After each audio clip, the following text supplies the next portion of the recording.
Hello, and welcome to another episode of Autopsy of a Writer. As always, I am your host, Brad Mitzelfeld. Our topic for today is Star Wars, a writer's perspective. Now, before I get into the brass tacks of the situation, I should probably explain my stance on Star Wars. I was born after the original three came out in theaters. However, my first experience with them still involved a movie theater. In the early to mid-90s, I can't recall exactly which, a local theater decided to show them again. My dad, being a fan who saw them in their original airing, took me to see each one. I was hooked from the opening crawl, and I loved all three of them. Although Empire Strikes Back kind of scared me a bit with the Wampa scene, which is probably why it remains my least favorite of the three, despite being really good. Don't kill me, I was a little kid. After I saw the movies, I watched them repeatedly at home, thanks to my grandparents having a copy that they eventually gave to me. When I discovered there were books, what we now know as the expanded universe, I started reading them. First foray was the X-Wing series, but I grew to love the Thrawn trilogy the best. Timothy Zahn is a fantastic writer, and not just in his Star Wars books. I highly recommend that if you haven't, you read his Quadrail series. It's very, very good. Anyway, I watched the prequel trilogy in theaters and then resorted to reading books because I didn't think there'd be any additional movies, which was why I was a little shocked that the sale of Lucasfilm to Disney resulted in the announcement that the old books were no longer canon and new movies were forthcoming. I was quite annoyed by this because my two favorite Star Wars characters came from the books, Corran Horn from the X-Wing series and Thrawn from the Thrawn trilogy. But I accepted it and have watched every movie that was put out since. Before I go further in what I liked and didn't like, I think we need to dive into the relationship of the movies to writing. For the purpose of this analysis, I'm going to treat each movie as if it were a single book, and I'm going to assume that A New Hope, Empire Strikes Back, and Return of the Jedi are books 1, 2, and 3. I know that the episode order is 4, 5, and 6, but bear with me. Hopefully this will help you avoid confusion. So the first book was A New Hope. The opening scene is a grabber right away with a Star Destroyer hunting down a blockade runner and the iconic scene of Darth Vader entering the ship. The droids manage to escape, providing the only hope we have of the princess being saved after she's captured. They land on a barren world where the hero of the story, Luke, is a farm boy who likes to tinker. The droids don't know him, and one wanders off. As he hunts him down, he ends up running into a legend of the wasteland, who we know as Obi-Wan, who tells him that he is really a Jedi, and they seek to leave the planet because the Empire is hunting them. In so doing, they meet the rogues, Han and Chewie, who agree to pilot them for a tidy sum of money. The only problem is, when they reach their destination, the planet's gone, and they end up getting captured on a huge space station. While trying to figure out a way to escape, they discover the princess there and heroically rescue her, at which point she heroically rescues them, while avoiding getting killed. The only exception is that the legend of the wasteland, Obi-Wan, dies, which galvanizes Luke into further action, ultimately leading to him signing with the rebellion, becoming a pilot, accepting that he is a space wizard, and destroying the most fearsome weapon in the whole galaxy. And at the end, he and the others are crowned his heroes. And that's how book 1 ends. Could be a self-contained story if it wanted to be. But there's still more story to tell because the major villains, the Emperor and Darth Vader, are still alive. So we need a second book. This leads to The Empire Strikes Back. Now in hiding, our heroes are forced to survive in a frozen tundra while the Empire hunts for them. When the Empire discovers their location, they manage to barely escape, but Luke feels a calling that takes him to a remote world to learn more about what his abilities are. There he meets the wizened old hermit Yoda. Through a series of trials and time, he begins to learn what his abilities actually are, honing them and becoming stronger.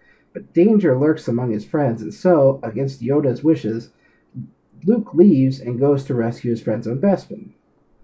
However, because he wasn't ready, his encounter with Vader turns tragic when he learns Vader is his father and loses a hand in the process. Han is captured, and the rest barely escape with their lives. It's an exciting end to the second book, but clearly the tale isn't over. We still have Vader out there, Han's been captured, Luke's missing a hand, Emperor's still out there. So naturally we needed a book 3. So we get book 3, Return of the Jedi. Luke and the gang break Han out of carbonite at Jabba's palace, but get captured in the process. Having known this would happen, Luke had already taken precautions which allowed them all to escape rather than be eaten by the Sarlacc, and ultimately Jabba the Hutt was killed. Luke once again travels to see Yoda, but the old hermit is dying and gives him a last piece of information before passing on. Luke has a sister. Returning to his friends, having deduced who the sister is, he volunteers along with them to head down to Endor in an effort to destroy the shield generator protecting the new Death Star. Yes, a new Death Star. While there, they become separated and Leia is taken in by a group of fuzzy little berry creatures called Ewoks.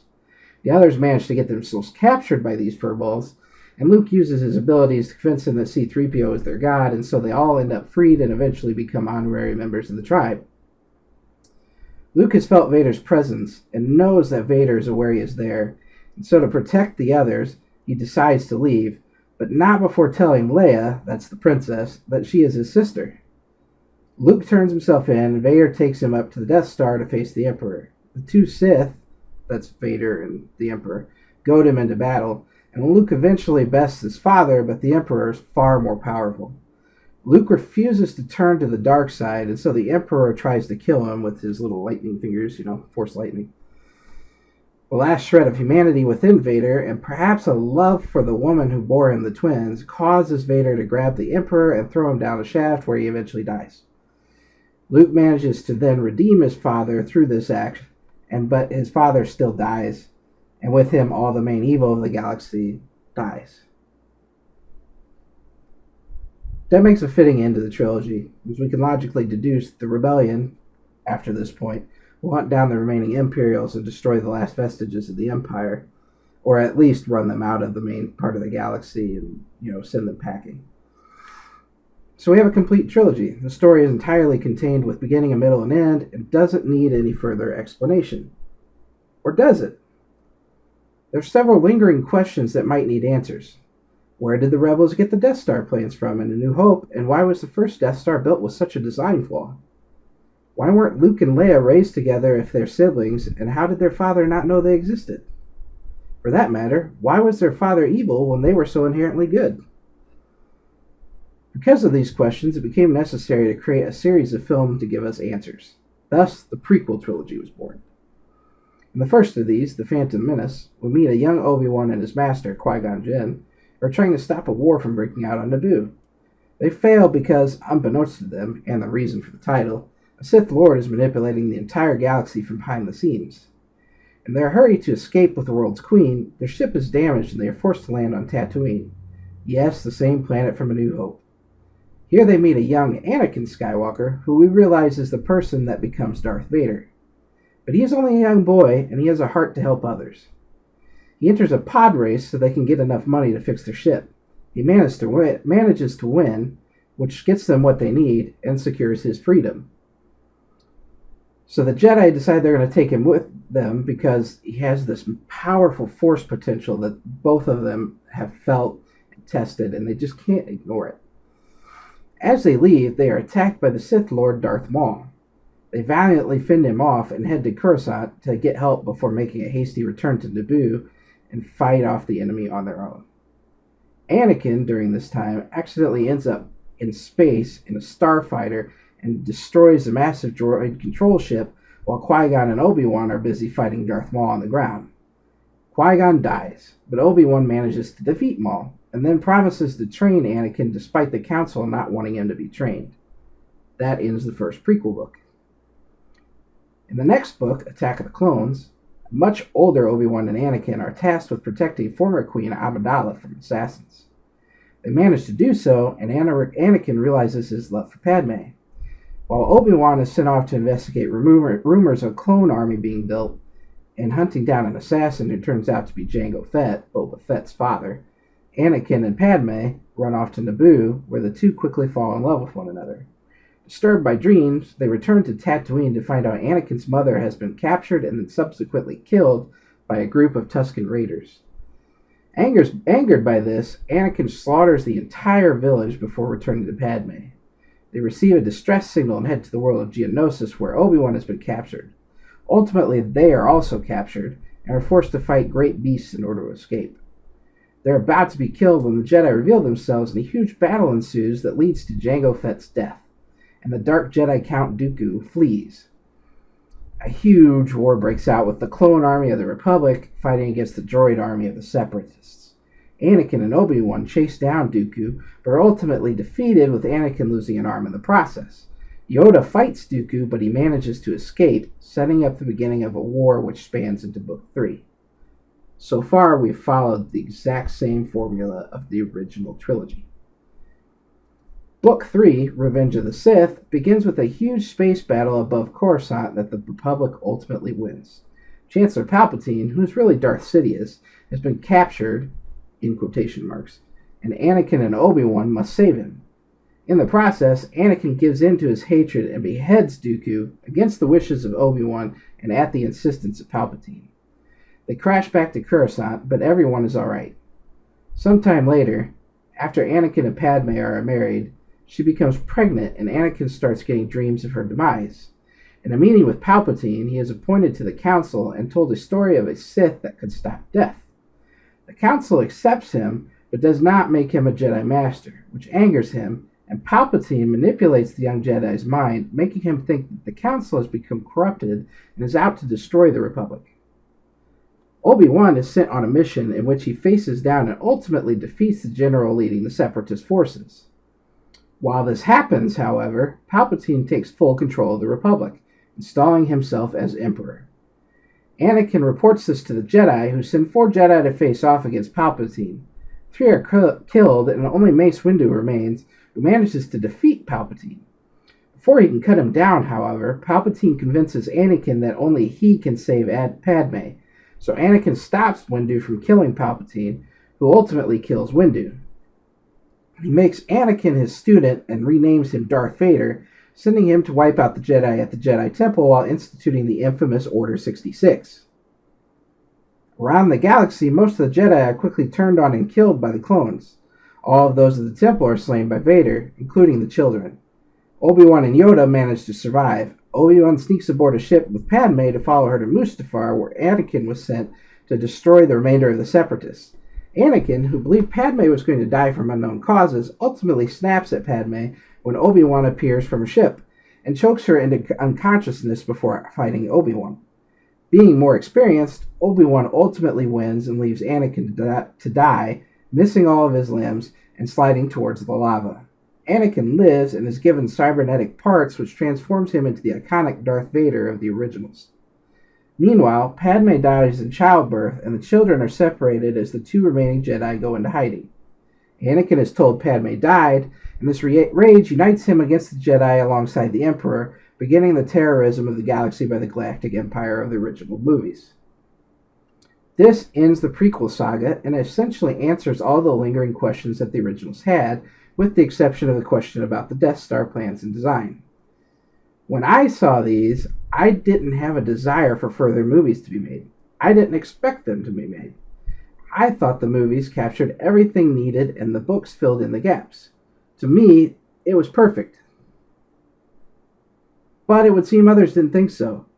Lucasfilm was eventually sold to Disney, who announced that a new trilogy was on the horizon. That led to The Force Awakens, The Last Jedi, and the soon-to-be-released Rise of Skywalker.